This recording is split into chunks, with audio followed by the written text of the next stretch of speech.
मैं ये आपको क्लियर कर दूं कि ये एक ऐसे नेता है, मैंने एक फ़ोन किया, सिर्फ एक फ़ोन किया मैंने, और मेरे एक कॉल के ऊपर इन्होंने बोला असगर भाई आ जाइए, मैं इंटरव्यू देने की तैयार हूँ। और मैं नाम नहीं लेना चाहूँगा, कांग्रेस के कई नेताओं को मैंने फ़ोन किया, 10-10 फ़ोन करने के बाद में भी मुझे टाइम नहीं दे रहे हैं, मेरे साथ में आकर बात नहीं कर रहे। पता नहीं है मेरे सवालों तो से। आपका बोलने का मतलब ये है कि इम्तियाज़ भाई ने अच्छा काम नहीं किया। आपका बोलने का मतलब ये कि चंद्रकांत खैरे साहब ने अच्छा काम नहीं किया।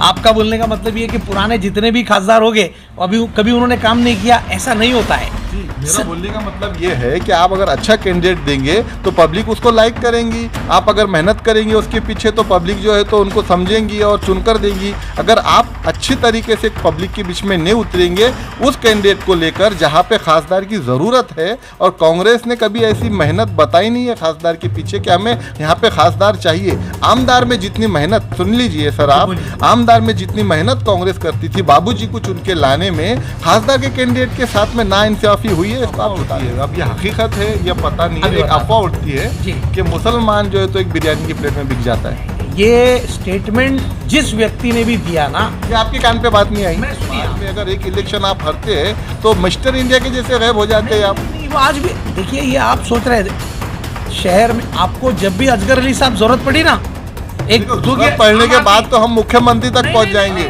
आमदार को जो, हाँ लव शिवाड़े जी इंडिया जेल से पावरफुल थे। एक मिनट, अगर लव शेवाड़े जी, आपको क्या लग रहा है लव शेवाड़े जी 10,000 वोट लेके पावरफुल, 13,000 वोट है उनको, 13,000 चलो 13,000 भी मान लेते। कितने थे? मेरे को एक बात बताइए, 96। अरे मान रहा हूँ ना, लेकिन इम्तियाज भाई भी गिरे ना। आपने खड़े करते तो इम्तियाज विन नहीं होता। कैसा आप, अरे ये आप कैसे क्या बोल रहे हैं? मेरे को एक बात ही समझ में नहीं आ रही है।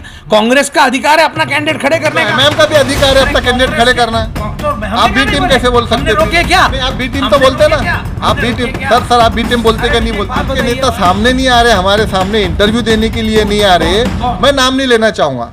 आपके नेताओं ने आना चाहिए, जनता के सवालों का जवाब देना चाहिए, पत्रकारों के। बिल्कुल, मैंने बेटों को आप 5-5 लाख रुपए देने वाले थे टिकट मिलने के बाद। अरे सुनिए, नहीं, ये हाँ ये बोलो, सुनिए इतना पैसा कहाँ से ला? सुनिए 126 की बात कर रहे हैं आप फिर कंफ्यूजन कर रहे हैं। मेरे पास में वो रिकॉर्ड है, आज भी रिकॉर्ड है मेरे पास। आपने डंके की चोट पे बोला था, आपने गांधी भवन में खड़े रखे। मैं आज भी बोल रहा हूँ, गांधी भवन में आपने बोले थे कि मेरे को अगर टिकट मिलता है तो मैं कांग्रेस पार्टी के उम्मीदवारों की मैं इस बयान से जितने इच्छुक उम्मीदवार है कांग्रेस के, उनमें खुशी की लहर। मतलब अब आपको फिक्र करने वाली बात नहीं है, पैसा डोंगरे साहब देने वाले, आप सिर्फ टिकट लेने की मेहनत करिए, कोशिश करिए। मदद मैं करूंगा, मेरी जितनी ताकत है उतनी पूरी जिम्मेदारी से बोलूंगा। ताकत पे आ गए, हमारे सर पे हाथ रहा तो जैसा आप हमेशा बोलते हैं ना, मैं भी बोलता हूँ कि अगर इस जनता जनार्दन का हमारे सर पे हाथ रहा तो महापौर हमारा बनेगा। युद्धि करना पड़ी अगर तो नहीं, एमआईएम की विचारधारा अलग है, हमारी विचारधारा आता है। एमआईएम पार्टी, मुझे मेरे ब्लड में ही कांग्रेस है, मेरे पिताजी भी कांग्रेस के थे, मैं भी कांग्रेस का हूँ। रक्तात कांग्रेस है भैया, रक्तात कांग्रेस है, और मैं कांग्रेस में ही रहूंगा। मुझको किसी दूसरे पार्टी की लाल अगर आपको लग रहा है तो उनको बोल दूं आ जाओ। अरे खुली चॉइस आप मेरे को दे रहे कि आप फिर राहुल गांधी। अरे भाई मेरे राहुल गांधी नेता राहुल गांधी रहेगा, मजाक हो जाए। मोदी जो है तो मोदी जी कांग्रेस में आ जाए और राहुल जी नवे पार्टी। यूसुफ भाई को पूरे देखिए, यूसुफ भाई के साथ मैंने 3 साल काम किया है, अभी भी कर रहा हूँ। यूसुफ भाई इस शहर के अंदर नाना पटोले जी के हाथ के ऊपर उनको प्रभारी पद दिया गया था, और वो पद आज तक उनके पास में है। प्रभारी हो कर दिया गया, उनको ये बोल के दिया गया था कि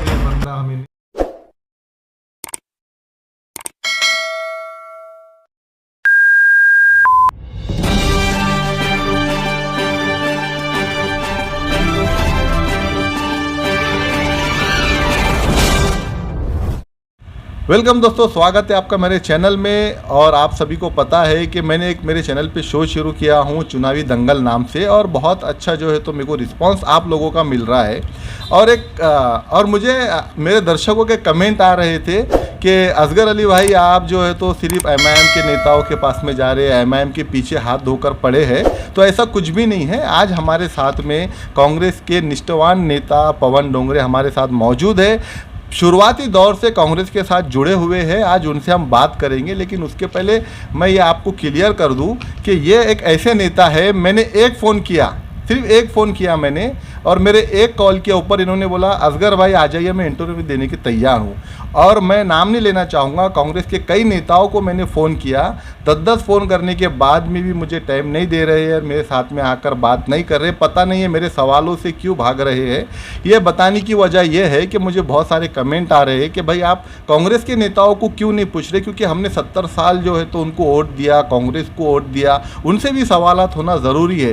तो इसी के चलते जो है तो हमने पवन डोंगरे साहब से कांटेक्ट किया, इन्होंने एक कॉल पर हमें इनवाइट किया कि आप आ सकते हैं और मैं आपके सवालों का जवाब देने को तैयार हूँ। तो आइए चलते हैं, उनसे मुलाकात करते हैं।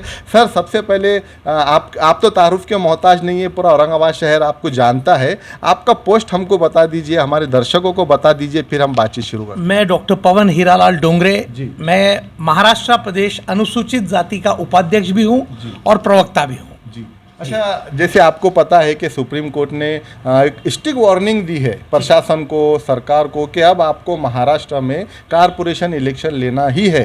तो इस इलेक्शन को आप कैसे देखते हैं, कांग्रेस की कितनी तैयारी है?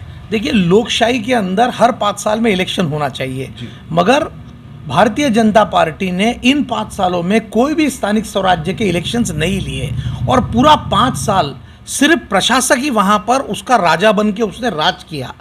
शहर के अंदर G20 होने दीजिए, आप शहर के अंदर 5 साल के अंदर रोड्स देख लीजिए, आप शहर के अंदर हजारों करोड़ रुपए का खर्चा इन 5 सालों में किया गया।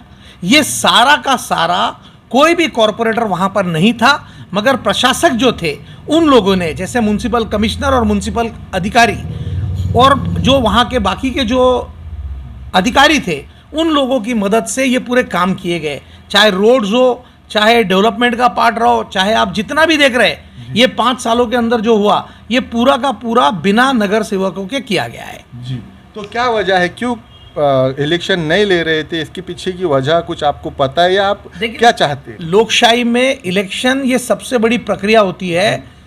नगर सेवक जो होता है वो नुमाइंदा होता है आम जनता का, और वो जब हाउस में बैठता है, उस नगर सेवक की जिम्मेदारी रहती है कि प्रशासक या प्रशासन जो पैसा खर्चा कर रहा है वो आपकी हमारी जेब से निकाला गया वो पैसा है, टैक्स के माध्यम से, प्रॉपर्टी टैक्स के माध्यम से, दुकानों का जो कमर्शियल टैक्स है उसके माध्यम से हम लोग जो पैसा भर रहे हैं वो पैसा महानगर पालिका को दिया जाता है, और महानगर पालिका उस पैसे का सदुपयोग करना चाहिए लोगों के हित के लिए।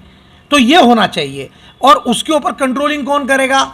जो नगर सेवक वहाँ बैठा है। मेरा बोलना ये है कि हमेशा हम ये सुनते थे कि भाई यहाँ पे जो है तो मुस्लिम खासदार नहीं बन सकता, मुस्लिम को हम टिकट नहीं दे सकते। देखो, ये बात को आप झुटाल नहीं सकते। डोंगरे साहब, मेरा सवाल पूरा ले लीजिए आप। लेकिन एक इतिहास यहाँ पे रच दिया गया, यहाँ पे जो है तो इम्तियाज जलील आते हैं पूना से, और कोई उनका कार्यकाल नहीं है औरंगाबाद शहर में। हाँ, सिर्फ एक पत्रकार थे, एक बहुत अच्छे पत्रकार थे, उनका कोई समाज कार्य औरंगाबाद में नहीं है, वो सोशल वर्कर नहीं है औरंगाबाद में। इसके बावजूद वो यहाँ पे खासदार इलेक्शन जीतते हैं। तो ये कांग्रेस के मुंह पे एक तमाचा नहीं है? नहीं नहीं नहीं, देखिए, लोकशाही में किसी भी पार्टी पे कभी कोई तमाचा नहीं होता है।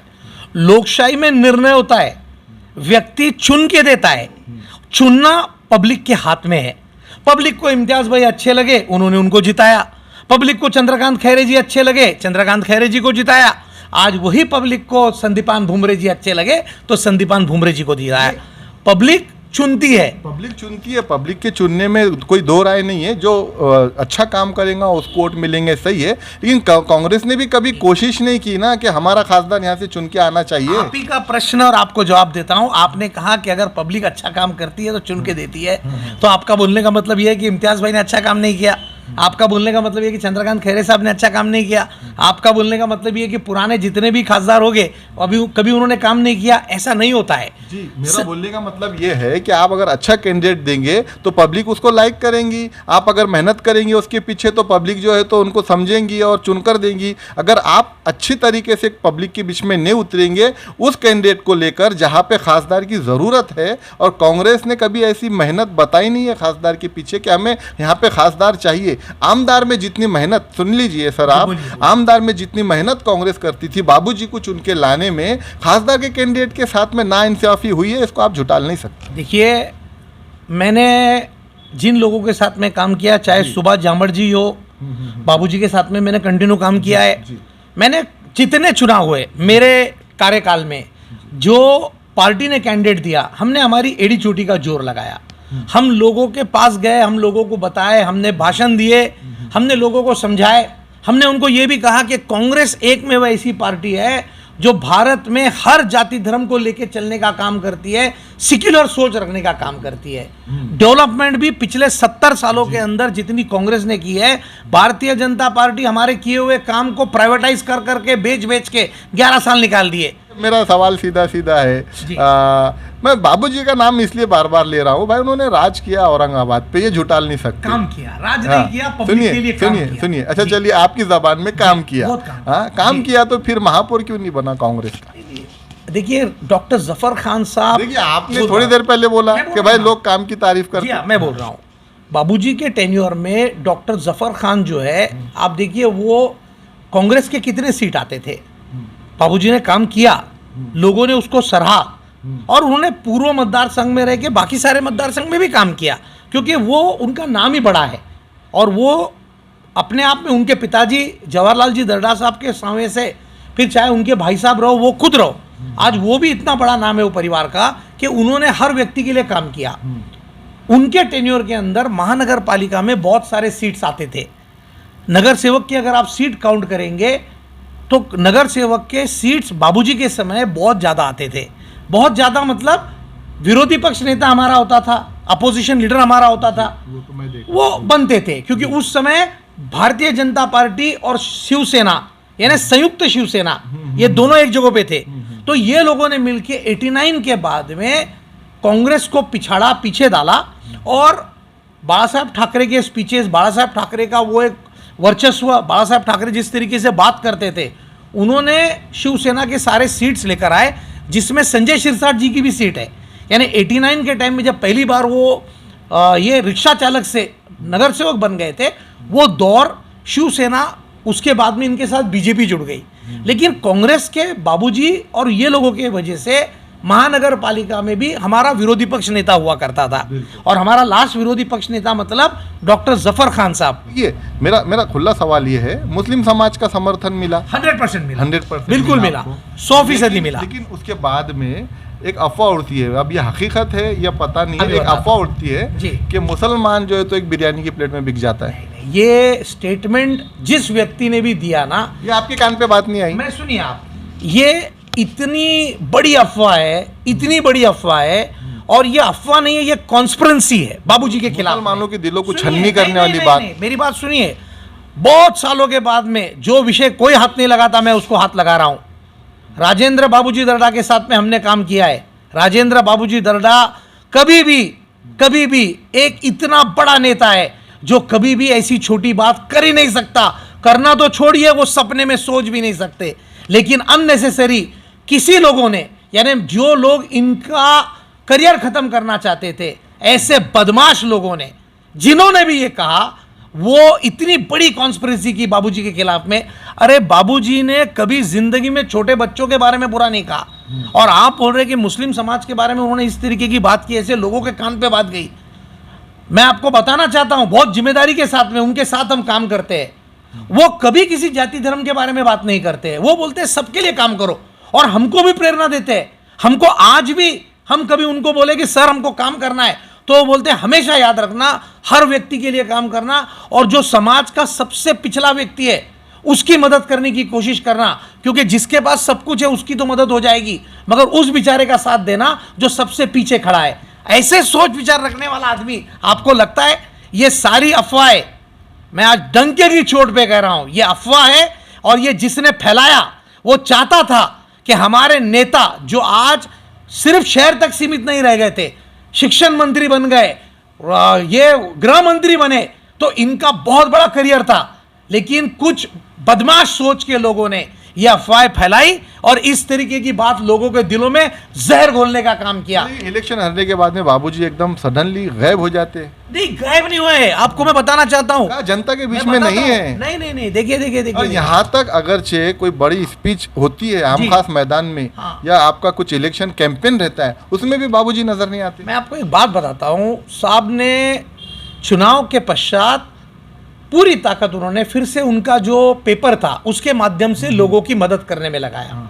हम लोग कभी भी उनको मिलने जाते हैं, वो हमको मिलते हैं, आज भी मिलते हैं। अगर मैं आपको अगर झूठ लग रहा होगा तो चलिए, आम जनता की बात मैं आम जनता की बात कर रहा हूं। अरे मैं भी आम जनता में आता हूं, मुझे छोड़िए, आप मेरे साथ में के जो कार्यकर्ता है, कहीं एक रहीम भाई बोल के हमारे कार्यकर्ता थे, अभी एक्सपायर हो गए, वो रहीम भाई। कार्यकर्ता में आप में फर्क है। मैं मैं आम जनता बोल रहा हूँ, जैसा आम जनता, आपको पता है आम जनता का मतलब, आम जनता का मतलब जो घरों पे रहते हैं, मोहल्लों में रहते हैं, बाबूजी की एक राउंड हो जाए, यार बाबूजी क्या वजह है, जब इतना प्यार मिलता है उसके बाद में अगर एक इलेक्शन आप हारते हैं तो मिस्टर इंडिया के जैसे गायब हो जाते हैं आप। नहीं, वो आज भी देखिए, ये आप सोच रहे थे शहर में आपको जब भी असगर अली साहब जरूरत पड़ी ना, एक जरूरत पड़ने के बाद तो हम मुख्यमंत्री तक पहुंच जाएंगे। हमारा बोलना है कि उनको जरूरत है कि नहीं है अभी। सुनिए, आपको उनको मिलना है ना, एक कॉल पे अवेलेबल है, रिटायरमेंट घोषित कर देंगे। नहीं, वो एक कॉल पे अवेलेबल है। हम तो चाहते हैं कि वो राजनीति में आए। देखिए, उनके ऐसा नेता, उनके जैसी सोच, जो लोगों के लिए काम करने की सोच है। आप देख लीजिए, रोशन गेट से लेके हर गलियों में आपको गट्टू दिखेंगे। लोकार्पण 16 जब वो करते थे तो एक वोट के ऊपर 50-50 काम का करते थे। लेकिन किरारपुरे में रहने वाले एक आम इंसान को क्या चाहिए? देखिए, किरारपुरे में रहने वाले आदमी पानी चाहिए, नल, बिजली, बस ये तीन चीजें मेरे नजरों में बेसिक चीजें तीन है। के लिए स्वास्थ्य और शिक्षा, इसको मत बोलिए। नल और ड्रेनेज अगर रहेगा एकदम साफ सुथरा तो स्वाद भी साफ ही रहेगा। अरे मोदी जी जब कहते थे कि हर घर में नल, तो किसी भी नल में जल नहीं है ना। आज हमारे औरंगाबाद शहर की छत्रपति संभाजी नगर, जिसका नया नाम दिया गया, आप सोचो हमारी इतनी बुरी परिस्थिति है कि हमारे घरों में कांग्रेस, इसमें भी भागीदार कांग्रेस, इसको मानना पड़ेगा, इसको मानना पड़ेगा। नहीं, पैसा देके विलासराव देशमुख साहब ने, सुनिए, पैसा देके नहीं, औरंगाबाद की जनता ने 3 बार आमदार बनाया, एक बार नहीं बनाया। अगर चाहते बाबूजी, आपके आमदार अगर चाहते तो बहुत बेहतरीन स्कीम लेकर आ सकते, जब तो केंद्र में भी आपकी सरकार थी। आपको बताता हूं मैं, इस समांतर जल वाहिनी के लिए सबसे बड़ा पैसा विलासराव देशमुख साहब जी ने दिया है। इतिहास निकाल के देख लीजिए, शुरुआत ही उन्होंने की। बाड़ा साहब थोराट जी ने उनके यहां पर 60 किलोमीटर की लाइन बना भी ली, उतने ही पैसों में। जो शुरुआत का पैसा था उतने पैसों में बाड़ा साहब थोराट ने, कांग्रेस के नेता है, संगमनेर के लिए 60 किलोमीटर की लाइन डाल दिए और पानी भी आ गया। और हम औरंगाबाद शहर के लोग, हमारे पास में केंद्र में और राज्य में सरकार भी थी, तो शहर में नहीं थी ना। शहर में यहाँ पर डोंगरे साहब ये बात मत करो आप। शहर में सरकार मतलब शहर में आपका महापौर होना चाहिए था। केंद्र में और अगरचे राज्य में अगर आपकी सरकार है तो आपको महापौर और महानगर पालिका से क्या लेना देना है? पैसा दिया है ना कांग्रेस ने। आप तो फिर काम होना चाहिए ना। अब आप देखो, आप अगर आप ऐसी बात करेंगे केंद्र में सरकार थी, दर्शक हमारे हंसेंगे यार सुन के। सुनिए, नहीं, मैं समझ रहा हूँ, सुनिए, आप मेरी बात सुनिए। केंद्र में आपकी सरकार, महाराष्ट्र में आपकी सरकार, आपने पैसा दे दिया, फिर अभी आप यहाँ पे ये बोल रहे हैं कि शहर में सरकार नहीं थी। शहर में सरकार का मतलब क्या है? सरकार कांग्रेस की नहीं, मतलब है उसका महापौर, यहाँ के नगर सेवक, जो ये पैसा खर्चा करेगा, वो बॉडी, वो पैसा कौन, एक मिनट, वो पैसा खर्चा कौन करेगा? एक सेकंड। सेंट्रल गवर्नमेंट का और गवर्नमेंट का ये काम होता है कि वो फंड्स भेजते हैं, वो यहाँ के काम नहीं करते। लोकल अथॉरिटी जो रहती है, बॉडी जो रहती है, गवर्निंग बॉडी, महानगर पालिका, ये गवर्निंग बॉडी है शहर के लिए। मैं वही तो आपको बता रहा हूं कि महानगर पालिका के महापौर का, वहां के बाकी सारे नेताओं का ये काम होता है कि उसको एग्जीक्यूट करके लेना चाहिए। अगर महानगर पालिका नहीं करती है तो पालक मंत्री आपका था, क्यों पालक मंत्री तब भी नहीं करता है महानगर पालिका? आपका नहीं था पालक मंत्री, आपका नहीं था। पालक मंत्री जी ने कितनी बार बात की इस बात के ऊपर, इस बात को लेके इतने डिबेट्स हुए। कांग्रेस ने हमेशा कहा कि बजट कहां से कहां जा रहा है। जो समांतर जलवाहिनी 350 करोड़ रुपए से स्टार्ट हुई थी, आज उसको कितने हजार करोड़ पे लेके जाके बिठा दिए, आप खुद देखिए। आंखों के सामने एक ब्रिज शुरू होता है मुंबई में, सी लिंक का, और हमारे आंखों के सामने बन जाता है। इतना बड़ा, मतलब वो एक अजूबा है, मैं कहूंगा बॉम्बे के हिसाब से। मतलब इतना बड़ा शॉर्टकट जो है तो कांग्रेस की सरकार में हुआ, सही है। देखिए, सोनिया गांधी आए थे, मनमोहन सिंह जी आए थे उद्घाटन को। मैं तो आपको बता रहा हूं, पैठन से आपको पाइपलाइन लाने के लिए औरंगाबाद शहर में सदियां लग जा रही यार। बच्चे जो छोटे थे आज 20-20 साल के बच्चे हो गए वो, और आप एक सीलिंग बनाते हैं सिर्फ 5 साल के कार्यकाल में। जवाब लीजिए मेरा, जवाब लीजिए। जहां से पानी लाने की आप बात कर रहे हैं ना, वो जायकवाड़ी धरन भी कांग्रेस ने बांधा है। जहां से आप पानी लाने की बात कर रहे हैं, नहीं, मेरे को इतना बात बोलिए आप, मेरे को सिर्फ इतनी बात बोलिए। रफीक ज़करिया साहब ने मेहनत की थी, कांग्रेस ने मेहनत की थी, वहां पे जो है तो कांग्रेस के प्रधानमंत्री आकर गए, सब आगे गए, हर चीज सबको पता है। सिर्फ ये बोलिए कि महानगर पालिका के थ्रू यहाँ पे पानी क्यों नहीं पहुंचा? उनके महापौर आपके राज्य में, उनके, हमारे राज्य में नहीं, हमारे राज्य में पैसा दिया गया। मैं बार बार बता रहा हूं, कांग्रेस ने धरन बांधा, कांग्रेस ने पहली पाइपलाइन दी, और आज भी जो शहर पानी पी रहा है वो कांग्रेस की रफीक ज़करिया साहब की डाली हुई लाइन है, जिसको पानी पिया जा रहा है। आज भी फिर आप इसी मुद्दे पे इलेक्शन लड़ेंगे? आज भी आप इसी मुद्दे पे इलेक्शन लड़ेंगे कि भाई हमारे को आप वोट दो, हम आपको पानी देंगे? नहीं, मेरे को एक बात बताइए, हमने हमारे सारे लोगों को बार बार समझाया है कि पब्लिक का काम करो। हम कैंप ले रहे हैं, आपको पता है पूरे शहर में 115 वार्ड में से हम लोगों ने 75 से भी ज्यादा वार्ड में कैंप लिए स्वास्थ्य के। हम लोगों तक जुड़ने का प्रयास कर रहे हैं। हम हर बार ये कहते हैं हमारे नेताओं को, हमारे लोगों को, कि जिस व्यक्ति को महानगर पालिका का चुनाव लड़ना है उसने अपने एरिया में जाके लोगों की समस्या का अभ्यास करना है, उसने लोगों का काम करके देना है। उनके राशन कार्ड्स प्रॉपर है कि नहीं, उनको बिजली ठीक से मिल रही है नहीं, अगर उनको बिजली का कोई इशू आ रहा है तो आप जाइए, जो एमएससीबी के लोग हैं उनसे बात कीजिए, बिजली लाइए। आप उनके देखिए कि भाई उनके जितने आधार कार्ड्स थे वो अपग्रेड हुए कि नहीं हुए। जो चीजें कांग्रेस के नेताओं को कही जाती कि आप कीजिए। ठीक है, ये एक समाज सेवा हो गई। ये समाज सेवा हर नेता ने करना भी चाहिए। जब ये समाज सेवा करता है तभी वो नेता बनता है, और उसको तभी स्टडी होती है कि महानगर पालिका में मैं जब इलेक्शन चुनकर जाऊंगा तो वहाँ पे जो है तो सभा में मुझे क्या बोलना है और मेरे वार्ड में। खैर ये एक अलग बात हो गई। अब चलते हैं दूसरी तरफ। सबसे बड़ी वजह कौन सी है? बीजेपी है या एमआईएम पार्टी है कांग्रेस को बैकफुट पे लाने में? नहीं, ये मैं नहीं मानता हूँ कि एमआईएम के वजह से कांग्रेस बैकफुट पे आई है या कुछ है। भारतीय जनता पार्टी उनका काम कर रही है, एमआईएम उनका काम कर रही है। एमआईएम देखिए, एक उन्होंने इंडिविजुअल पार्टी बनाई, असदुद्दीन ओवैसी साहब, अकबरुद्दीन ओवैसी साहब, ये तो पहले कांग्रेस में ही थे ना। राहुल गांधी जी के साथ में, सोनिया जी के साथ में शुरुआत से ये लोग कांग्रेस में ही काम करते थे। विभाजन इनका हुआ 2014 के बाद में, जहाँ पर मुद्दा, आप क्लियर बोलो, कांग्रेस में काम करते थे मतलब दर्शक समझेंगे कांग्रेस पार्टी में थे, ऐसा बोलिए कि युति थी। हाँ, युति की बात कर रहा हूँ ना। अरे कांग्रेस में आप मतलब आप अकबरुद्दीन ओवैसी और असदुद्दीन ओवैसी को डायरेक्ट कांग्रेस में आप ये बोलिए कि युति थी और साथ में काम करते थे। उनका समर्थन किसको था? ओपन समर्थन किसको था? किसके साथ जुड़ते थे? बाहर से। हाँ, जो भी है। अरे इलेक्शन लड़े हैं ना वहाँ पे। बाहर का मतलब तो आपको मालूम ही होगा ना, बाहर से हम आपके नहीं, बाहर से कैसी बात करते हैं आप? अरे आप इतिहास उठा के देख लीजिए, कांग्रेस पार्टी के हर प्रोग्राम्स के अंदर असदुद्दीन ओवैसी साहब, अकबरुद्दीन ओवैसी साहब ज्वाइन है। उसका रीजन था कि एक विचारधारा थी, और वो विचारधारा हैदराबाद से ये चलाते थे, इनके परिवार की तरफ से कांग्रेस के साथ जुड़ के वो काम करते थे, क्योंकि विचारधारा मिली हुई थी। 2014 के बाद में वो विचारधारा अलग हुई, उसके क्या रीजंस थे, क्या थे, वो गॉड नोस। लेकिन जब वो विचारधारा अलग हुई तो एमआईएम एक पार्टी बनी, उन्होंने उनका काम किया। हमारा बोलना ऐसा है कि हमारी कांग्रेस की अपनी एक विचारधारा है, वो विचारधारा को हम लेके चलेंगे। उस विचारधारा में जिसको जुड़ना है वो जुड़ेगा, जिसको टूटना है वो टूटेगा। एमएम पार्टी औरंगाबाद में कदम रखती है, कदम रखने के बाद में सडनली खासदार बनता है, आमदार बनता है, 25 कारपोरेटर आते हैं। अब आप इतना ज्ञान दे रहे हैं जनता को, ऐसा करना है, वहाँ पे जाना है, वहाँ पे नल का देखना है, वहाँ पे डेनिश देखना है। एमएम पार्टी सटक से आती है और फटक से अपने 25 कारपोरेटर बनाती है, अपना आमदार बनाती है, अपना खासदार बनाती है। उसके बाद में फिर वो मतलब आप ये चीज़ को मानो कि जनता जो है तो कांग्रेस पार्टी से उग गई थी, ये बात को आप झुटाल नहीं सकते। देखिए, अगर उगती है ना, ऐसा कभी होता, मैंने आपको बताया, जनता जनार्दन कभी किसी व्यक्ति से उगता नहीं है।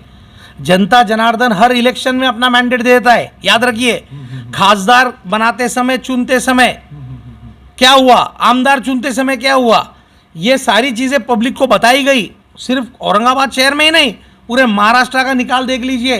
पहला निकाल कांग्रेस और इनके फेवर में आया, और दूसरा निकाल अचानक शिंदे सरकार और बीजेपी के फेवर में चला गया। जनता जनार्दन क्या डिसीजन लेगी ये गॉड नोस। ये उस मैंडेट क्यों बोलते हैं एमएम पार्टी बीजेपी की बी टीम है? देखिए, अब आप मुझको एक बात बताइए, बोलते क्या नहीं बोलते, ये बात बोलिए ना। कांग्रेस के टिकट और कांग्रेस के लोगों को गिराना जानबूझ के गिराना। अब डबल बात कर रहे हैं अरे आप क्यों? डबल बात क्यों? कर रहे हैं। आपने अभी क्या बोले, जनता जनार्दन का समर्थन करे आपने बताता हूं। कि जनता जनार्दन जिसको चाहेंगी उसको वोट देंगी, जिसको चाहेंगी पदवी पे बिठाएंगी। अभी आप बोल रहे कि कांग्रेस के लोगों को गिराना। सुनिए, आप उसको डबल कंफ्यूज मत कीजिए। डबल कंफ्यूज नहीं, सुनिए ना, आपके अल्फाज मेरे है। अल्फाज अभी भी वही हाँ, है। जनता जिसको चाहेंगी उसको चुन के सुनिए, देंगी। जनता- फिर एमएम कहाँ से गिरा रही है अली साहब? भाई, मैं आपको बहुत स्ट्रेट बात बताना चाहता बताइए हूँ। ना। देखिए, हर व्यक्ति की अपनी चॉइस होती है। हाँ। हम 3 जन इस कमरे में बैठे हैं, बिल्कुल, है ना? बिल्कुल, बिल्कुल। आपको एक XYZ नेता पसंद आएगा, मुझको बिल्कुल। एक आएगा, इनको एक आएगा, बिल्कुल, है ना? बिल्कुल। मैंडेट जिसके पास सबसे ज्यादा जाएगा वो चुन के आएगा, ये बेसिक है, राइट? बिल्कुल। पब्लिक हर किसी को अपॉर्चुनिटी देती। पब्लिक ने MIM को भी अपॉर्चुनिटी दी थी। फिर पब्लिक ने आपने 2 ये- बार दिया। सुनिए, खासदारगी के समय भी दिया, आमदारगी के समय में भी दिया। बाद में जब पब्लिक को रियलाइज हुआ, सेकेंड ऑप्शन के अंदर चेंजेस आए ना, क्या पब्लिक कम हुई थी? वही जनता थी, वही लोग थे, लेकिन नेता बदल दिया गया। बदला गया क्या नहीं बदला गया? और वो तो जीवंत उदाहरण है। अगर ऐसा होता, अगर आपको ऐसा लगता था कि MIM ने इतना अच्छा काम किया था, तो क्यों इम्तियाज भाई को डबल से फिर से चुन के नहीं दिया गया? चलिए, अब आपकी बात को हम सहमत करते हैं और आपको फिर आपके पूरे स्टेटमेंट वापस लेने होंगे कि MIM पार्टी जो है तो कांग्रेस के कैंडिडेटों को गिराती है। देखिए, ये बात तो सबके सामने बोल ली है ना, मेरे बोलने की क्या जरूरत है? आप मुझे बताइए, यूपी के अंदर कांग्रेस ने वहां पे इलेक्शन लड़वाए, हर जगह पे जहां पर कांग्रेस के कैंडिडेट होते वहीं पर MIM के कैंडिडेट्स खड़े कर दिए जाते थे। ऐसा क्यों किया जाता था? मुझको बताइए। पब्लिक का विभाजन नहीं है ये? क्या आपको लगता है मुस्लिम समाज के लोग बीजेपी को वोट देंगे? आपको लगता है ये बात? आपको लगती है? मुझे नहीं लगती है, क्योंकि हो ही नहीं सकता है कि भारतीय जनता पार्टी को मुस्लिम समाज के व्यक्ति वोट देंगे। इतिहास उस बात का गवाह है। लेकिन कांग्रेस के कैंडिडेट को वोट दिया जाता था। लेकिन अगर ऑप्शन निर्माण कर दिया जाए, विलासराव देशमुख साहब का एक बहुत बड़ा स्टेटमेंट था कि चुनाव के अंदर राजनीति करने के लिए, लोगों को गिराने के लिए कई कैंडिडेट खड़े कर दिए जाते हैं। आपने भी तो करे ना अभी यहाँ। कांग्रेस की या बीजेपी की? वो जनता तय करेगी। नहीं, वो जनता अगर तय करेगी, अगर जनता तय करेगी तो जनता को यह तय करना पड़ेगा कि किसको मैंडेट देना है। हाँ। आप अगर जिसको मैंडेट देंगे, अगर आपको लगता है कि पूरी ताकत से कांग्रेस को जिताना है, तो आपको कांग्रेस का साथ देना पड़ेगा। लेकिन अगर आपको लगता है कि कांग्रेस के विरोध में कुछ 4-5 और पार्टियां खड़ी कर दी जाए, तो बीजेपी स्विंग में पास आउट हो जाती है। अच्छा, यहाँ पे एक छोटा सा सवाल, यहाँ पे इम्तियाज जलील पावर में था या आपका नेता पावर में था? कौन सा? किसका? आमदार को जो बंदा खड़ा था, आपने जो, हमारा? हाँ, अरे आमदार लव को जो, शेवाड़े जी, हाँ, लव शेवाड़े बोलना जी चाहता इम्तियाज हूं। जलील से पावरफुल थे। एक मिनट। अगर लव शेवाड़े जी, आपको क्या लग रहा है? लव शेवाड़े जी 10,000 वोट लेके पावरफुल थे। 13,000 वोट है उनको। 13,000 चलो, देखिए, 13,000 भी मान लेते। ओके, इम्तियाज मान रहे जलील कितने थे? मेरे को एक बात बताइए। 96। अरे मान रहा हूँ ना, हाँ। लेकिन इम्तियाज भाई भी अगर गिरे ना। आपने खड़े करते तो इम्तियाज जलील विन नहीं होता। कैसा? कैसे? आप, अरे ये आप कैसे क्या बोल रहे हैं? मेरे को एक बात ही समझ में नहीं आ रही है। कांग्रेस का अधिकार है अपना कैंडिडेट खड़े करने का। MIM का भी अधिकार है अरे अपना कैंडिडेट कांग्रेस खड़े के- करना है। तो हमने आप क्या बी नहीं टीम बोले? कैसे बोल सकते? हमने रोके क्या? नहीं, आप बी टीम हमने तो बोलते रोके ना। क्या? आप हमने बी रोके टीम, क्या? सर आप बी टीम बोलते क्या नहीं एक बोलते? बात बताइए आपके भाई, नेता बोलते क्या नहीं दो बोलते? बिल्ली के झगड़ों के अंदर बंदर रोटी लेके भाग जाता है, वैसे ही हुआ इस बार भी, और ऐसा ही होगा हर बार। ऐसा ही होगा हर बार। ऑपरेशन में भी ऐसे कि होगा। दो बिल्लियों के झगड़े में बंदर रोटी लेके भागेगा।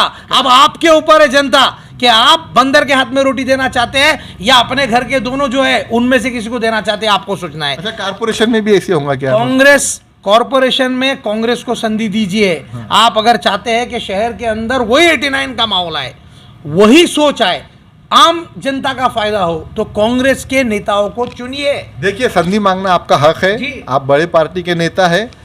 आपके नेता सामने नहीं आ रहे, हमारे सामने इंटरव्यू देने के लिए नहीं आ रहे। कौन? मैं नाम नहीं लेना चाहूंगा। आपके नेताओं ने आना चाहिए, जनता के सवालों का जवाब देना आपके चाहिए, एक पत्रकारों के फोन कॉल में आ गया। हाँ, बिल्कुल। मैंने पहले जनता को स्टार्ट में ही ये सब कुछ बता दिया कि मैं डोंगरे साहब का शुक्रगुजार हूं कि एक फोन पर आते। कांग्रेस के दूसरे नेता क्यों नहीं आ रहे? क्या वजह है? शायद आप इच्छुक उम्मीदवार नहीं है। नहीं, मेरे को एक बात बताइए। आप इच्छुक उम्मीदवार है? अरे मैंने टिकट मांगा था ना पश्चिम से। नहीं, कारपोरेशन की बात। कॉर्पोरेशन नहीं, मैंने पश्चिम से टिकट मांगा है। ऐसा क्या कर रहे हैं आप? मैंने पश्चिम से टिकट का टिकट मांगा आपने, बिल्कुल एक्सेप्ट है। आपको टिकट नहीं मिला। मैंने लास्ट टाइम पे समर्थनगर से शर्त कुछ बहुत ज्यादा बड़ी शर्त रख दिए थे आप। मैंने समर्थनगर से लड़ा। मैंने समरनगर से मुझको सेकंड नंबर पे मैं आया, ऋषिकेश खैरे जीते और मैं 2 नंबर पे आया। हाँ, आपने जो प्रस्ताव कांग्रेस पार्टी के सामने रखा शायद उनको पसंद नहीं आया हो। कौन सा प्रस्ताव था? मैंने कोई प्रस्ताव नहीं रखा, मैं आपको बताता हूँ। बताऊंगा नहीं तो आप बताओ। आप बताओ बिंदास, अगर आपने कुछ सुना है। मैं तो आपको क्लियर बताता हूँ। वो जो सीट थी स्टैंडिंग आमदार वहां पर शिवसेना का था और शिवसेना को दिया गया। हमने उनको कहा था कि आप कांग्रेस के लिए अगर देंगे तो मैं ही नहीं, मेरे अलावा कम से कम 7-8 लोगों ने वहां पे उम्मीदवारी मांगी थी। मैं अकेला नहीं था, मेरे अलावा मेरे 7-8 कांग्रेस के भाई थे जो टिकट मांग रहे थे। पश्चिम मतदार संघ से काफी लोग टिकट मांग रहे थे, पूर्व से भी मांग रहे थे और मध्य से भी मांग रहे थे। लेकिन पार्टी का अपना एक निर्णय होता है और पार्टी ने जब निर्णय लिया तो हमने पार्टी का साथ नहीं छोड़ा, हमने बगावत नहीं की। हमने ये नहीं बोला कि पार्टी ने गलत किया, हमने बोला पार्टी का हुक्म सर आंखों पर। 126 कारपोरेटरों को आप 5-5 लाख रुपए देने वाले थे टिकट मिलने के बाद। अरे सुनिए, नहीं, ये बोलना पड़ेगा। सुनिए, इतना पैसा कहाँ से ला रहे हो? सुनिए 126 की बात कर रहे हैं आप फिर कंफ्यूजन कर रहे हैं। मेरे पास में वो रिकॉर्ड है, आज भी रिकॉर्ड है मेरे पास। आपने डंके की चोट पे बोला था, आपने गांधी भवन में खड़े रखे। मैं आज भी बोल रहा हूँ, गांधी भवन में आपने बोले थे कि मेरे को अगर टिकट मिलता है तो मैं कांग्रेस पार्टी के उम्मीदवारों की मैं पूरी मदद करूंगा और मैं आज भी करूंगा। 126 नहीं लड़ाने वाली कांग्रेस? नहीं, कैसे लड़ा सकती है जब युति है? तो आप मुझे बात ही अभी डिक्लेयर, अभी सर अभी तक डिक्लेयर नहीं हुआ। अरे उस समय कि हम युति में कारपोरेशन लड़ने वाले, आप बोल रहे। अच्छा चलिए, आज डोंगरे साहब डिक्लेयर करने वाले, बोलिए। पार्टी जो निर्णय लेंगी वो सर आंखों पर है, इसलिए मैंने 126 बोला ना। सुनिए, अरे भाई 115 वार्ड है साहब, 115 वार्ड बढ़ गए सर बढ़ गए। तो ठीक है, मेरा एक आपको बोलना है, पार्टी मैंने जिस मतदार संघ से मांगा था वो पश्चिम मतदार संघ है और हमारा कर्तव्य है, जो ताकतवर होता है, जो प्रबल होता है, जिसके पास में ताकत होती है, उस व्यक्ति ने सामान्य आदमी को मदद करके आगे लाना चाहिए। क्या बुरा है? अगर मैंने तब भी बोला था, मैं आज भी बोलूंगा। 5 लाख शहर के किसी भी कोने में जब कांग्रेस पार्टी का उम्मीदवार खड़ा रहेगा, हम डंके की चोट पे उसकी मदद करेंगे। कितने लाख? दाम दंड, अरे जितनी मेरी ताकत है, मेरी जितनी ताकत है मैं उसकी मदद करूंगा। क्यों नहीं करना चाहिए? गांधी भवन में आपने 5-5 लाख बोला। मैं तो, अरे असगर भाई, पैसे से लिमिटेशन में क्यों ला रहे हैं? काम करने दीजिए, हमारे नेताओं को काम करने दीजिए, मदद हम करेंगे। हम जो सक्षम लोग हैं, हम जितने लोग हैं पार्टी के, हम उस आदमी को टिकट देंगे। और कांग्रेस में कभी भी टिकट उसके पैसे के ओहदे पे देख के नहीं दी जाती है, उस व्यक्ति की काम करने की क्षमता पे दी जाती है। कई ऐसे हमारे लोग हैं जिनके पास में आज साइकिल भी नहीं है, लेकिन उनकी काम करने की ताकत इतनी ज़्यादा है कि आप जब उनको काम करते हुए देखेंगे तो आप बोलेंगे यार नेता हो तो ऐसा हो। तो ऐसे लोगों को हम 100% समर्थन करेंगे, उनकी मदद करेंगे, उनको फाइनेंस से भी मदद करेंगे। और ये मैं ओपन बोल रहा हूँ, क्यों नहीं बोलना चाहिए? अगर मेरे साथ का, मेरे पार्टी का इलेक्शन में पैसा चलने वाला है। नहीं, पैसा किस चीज के लिए लगता हो साहब? गाड़ी घोड़े के लिए पैसा लगता है, घरों घरों तक प्रचार करने के लिए पैसा लगता है, पॉम्पलेट देने के लिए पैसा लगता है, एक नगर सेवक खड़े होने के लिए लगता क्या है? सिर्फ उतनी जो लोग घरों तक जाते हैं, उस वड़ा पाव खिलाओ आप कार्यकर्ताओं को, बेचारा काम करता है। इस बयान से जितने इच्छुक उम्मीदवार है कांग्रेस के, उनमें खुशी की लहर। मतलब अब आपको फिक्र करने वाली बात नहीं है, पैसा डोंगरे साहब देने वाले, आप सिर्फ टिकट लेने की मेहनत करिए, कोशिश करिए। मदद मैं करूंगा, मेरी जितनी ताकत है उतनी पूरी जिम्मेदारी से बोल रहा हूं। ताकत पे आ गए बिल्कुल, क्यों नहीं? अरे भाई, अगर मेरी ताकत बहुत ज्यादा है तो आप कम क्यों कर रहे हैं? ओके, ठीक है, हम आंकड़ा नहीं चाहेंगे आपसे। जनता के लिए क्या मैसेज है? और एक सवाल मेरा रह गया, कितने सीट लड़ाने का अंदाजा है इस बार? देखिए, पूरे के पूरे सीट के ऊपर हमको लड़ाना है, हमारी इच्छा है, क्योंकि हर एरिया में, हर वार्ड में कार्यकर्ता काम कर रहे हैं। उनकी इच्छा होती है कि नगर सेवक पद के लिए वो लड़ते हैं, वो मेहनत करते हैं, वो जिंदगी भर जूझते हैं, तो क्यों नहीं उनको टिकट मिलना चाहिए? मेरी अगर आप इच्छा पूछेंगे तो मैं तो पार्टी को बोलूंगा कि जितने आप अभी बोल रहे हैं कि 126 वार्ड हो गए, तो 126 वार्ड में कांग्रेस अपने उम्मीदवार लाएगी और उनको चुन के दीजिए। माहौल बदल जाएगा, शहर बदल जाएगा, लोगों की सोच बदल जाएगी। महापौर बनेगा इस बार कांग्रेस का? बनना चाहिए। आप लोगों का अगर इस जनता जनार्दन का हमारे सर पे हाथ रहा, तो जैसा आप हमेशा बोलते हैं ना, मैं भी बोलता हूं कि अगर इस जनता जनार्दन का हमारे सर पे हाथ रहा तो महापौर हमारा बनेगा। एमआईएम से युति करना पड़ी अगर तो? नहीं, एमआईएम की विचारधारा अलग है, हमारी विचारधारा अलग है। मुझको नहीं लगता है आप, हाँ सेक्युलर अगर आप सोचेंगे, हर जाति धर्म के लिए सोचेंगे तो हम आपका साथ दे सकते हैं, लेकिन आप एक ही जाति धर्म की बात करेंगे तो वो कांग्रेस कभी भी एक जाति धर्म को लेके काम नहीं करता है, सबको लेके काम करता है। लेकिन मैं कांग्रेस ऑफर देंगे कांग्रेस में आने का? इम्तियाज जलील को क्या, मैं तो नरेंद्र मोदी जी को बोलूंगा कांग्रेस में आ जाओ यार। आप अगर मुझको ओपन चॉइस देंगे तो इम्तियाज भाई को ही नहीं, मैं तो नितिन गडकरी साहब को भी बोल दूं, मैं तो जो अच्छे लीडर है जो दूसरे पार्टी में है उनको सबको बोलूंगा कि आप कांग्रेस में आ जाओ, क्योंकि आप अच्छे लीडर हो, लेकिन आप आओ कांग्रेस में। कांग्रेस की विचारधारा बहुत बड़ी है, तो मैं तो उनको बुलाऊंगा। मैं तो बोल रहा हूँ नरेंद्र मोदी जी को अगर आपको लग रहा है तो उनको बोल दूंगा आ जाओ। अरे खुली चॉइस आप मेरे को दे रहे हैं। फिर राहुल गांधी, अरे भाई मेरे राहुल गांधी नेता रहेगा, तब भी हमारा नेता राहुल गांधी रहेगा। मजाक ना हो जाए, मोदी जो है तो मोदी जी कांग्रेस में आ जाए और राहुल जी नवे पार्टी राहुल गांधी जी देश का वो प्रबल नेता है असगर भाई, आने वाले आज भी आप देख लीजिए, वो खुले दिल का नेता है, गोर गरीब का नेता है, कॉमन मैन का नेता है। शहर अध्यक्ष का काम कैसे लगता है आपको? यूसुफ भाई का काम अच्छा है। उन्होंने 3 साल कार्यकाल उनका हो चुका है, 3 साल उनका कार्य हुआ। आता है कि यूसुफ भाई ऑथेंटिक शहर अध्यक्ष नहीं है। आज भी जो है तो मेल जो है तो दिल्ली से हिशाम उस्मानी को आते हैं। नहीं, रॉन्ग। हिशाम उस्मानी यूसुफ भाई के पहले शहर अध्यक्ष थे, उन्होंने राजीनामा दे दिया। राजीनामा देने के बाद में मुझको तो हंसी आती है इस बात की, अगर ऐसा आप बोलेंगे कि भाई उनको मेल आते हैं, कैसा अपनी आंखों से देखा, मैंने अपने आंखों से देखा, तभी मैं जो है तो जनता के सामने बात कर रहा हूँ। आपको बताता हूँ, देखिए कॉलेज के खुर्ची पे अगर एक प्राचार्य बैठा हुआ है, सामने मेल का एड्रेस डाल दिया है, उसको मेल आज भी जाते हैं, तो इसका मतलब वो प्रिंसिपल नहीं है। यूसुफ भाई को पूरे देखिए, यूसुफ भाई के साथ मैंने 3 साल काम किया है, अभी भी कर रहा हूँ। यूसुफ भाई इस शहर के अंदर नाना पटोले जी के हाथ के ऊपर उनको प्रभारी पद दिया गया था, और वो पद आज तक उनके पास में है। प्रभारी हो बोलकर दिया गया, उनको ये बोल के दिया गया था कि जब तक कोई बंदा हमें नहीं मिल हाँ, जब तक कि आप शहर के अध्यक्ष रहेंगे, और आज भी है ना। हाँ, मतलब आप शहर अध्यक्ष है नहीं, मतलब अभी हमको बंदा ढूंढने के लिए वक्त है, आप जो है तो संभालिए। सुनिए, ये बात हकीकत है क्या नहीं है, इसको मत झुटा लिया। साहब के जाने के बाद में नामदेव पवार साहब के पास में प्रभारी पद दिया गया था। सत्तार साहब, अब्दुल सत्तार साहब पहले कांग्रेस के जिला अध्यक्ष थे, उनके बाद में कुछ दिनों तक के प्रभारी पद नामदेव पवार साहब को दिया गया। 1 साल तक नामदेव पवार साहब के पास रहने के बाद में अनिल पटेल साहब को जिला अध्यक्ष बनाया गया। उसी तरीके से कांग्रेस की ये टर्म रहती है, और ऑलरेडी यूसुफ भाई की 3 साल उसको स्वीकार करिए ना। मैं क्या बोल रहा हूँ आपको, आज भी तो उनके पास ही पद है ना। इतना लंबा नहीं, शॉर्टकट में बताइए कि इनको जो लेटर दिया गया था। अरे देखिए, प्रभारी मतलब उनको शहर अध्यक्ष का पद दिया गया, प्रभारी वो दिया गया, और आज भी वो है ना प्रभारी अध्यक्ष बोलकर, आज भी वो काम कर रहे हैं। तो होता है प्रभारी अध्यक्ष? बिल्कुल, क्यों नहीं होता है भाई। अगर आप क्या मतलब होता है प्रभारी अध्यक्ष का मतलब पता है? आपके हाथ में पूरे शहर की धुरा दी जा रही है, राइट। अभी हमारा एक प्रोटोकॉल होता है जो हमारा दिल्ली से बन के आता है, राइट। वो प्रोटोकॉल में शहर डेस्टिनेशन देगा, प्रदेश एक आदेश देगा, प्रदेश कुछ नाम दिल्ली भेज देंगे, और दिल्ली में से फिर नाम चुन के आएगा।